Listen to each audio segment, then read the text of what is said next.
నమస్కారం. ఏం లేదు, నాకు కూడా వేరే ప్రోగ్రాం ఉండడం వల్ల ముందే రిక్వెస్ట్ చేశాను, రాగానే నన్ను మాట్లాడి పంపించవలసిందిగా. శివశంభో వేదిక మీద ఉన్న కొంచెం జరగండి స్వామి.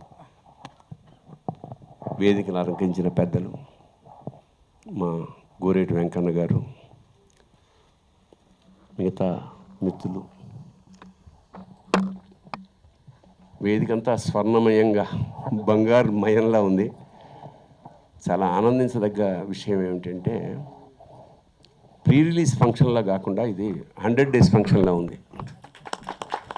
ఎందుకంటే ఈ మధ్యకాలంలో చాలా ప్రోగ్రామ్స్ ఇక్కడ చాలా తక్కువ మంది, ఒక మీడియా వాళ్ళు ఉంటారు, జనం ఉండరు, అసలు రావట్లేదు.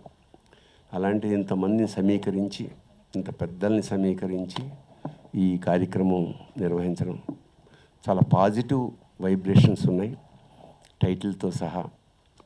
అలాగే నర్సింగ్ ఈ మధ్య తెలుగు సినిమా ఇండస్ట్రీలో జరుగుతున్న విశేషం ఏమిటంటే, చాలామంది కుర్రవాళ్ళు మంచి సబ్జెక్ట్ తోటి, తపనతోటి సినిమాలు తయారు చేస్తున్నారు. పాపం వాళ్ళకి సరి అయిన వేదిక దొరకట్లా. వాళ్ళ కంటెంట్ బలంగా ఉంటే ఇవాళ ఏ సినిమా అయినా సక్సెస్ అవుతుంది. పెద్ద హీరోలే రావాలన్న ఇదేం లేదు. అంచేత ప్రతిభావంతులైన దర్శకులు వాళ్ళని దూరవేటి గారు సాహితీవేత్త. ఆయన ఛందస్సుతో పద్యం రాయగలడు. ఆయన పరిచయం తర్వాత నాకు తెలిసిందన్నమాట.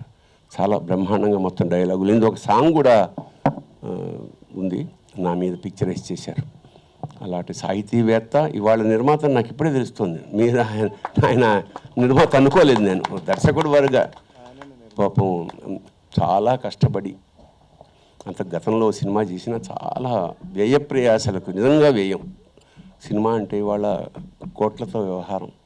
అలాంటి సినిమాని నర్సింగ్ వాళ్ళు భుజాల మీద వేసుకొని చాలామంది సహకరించారు.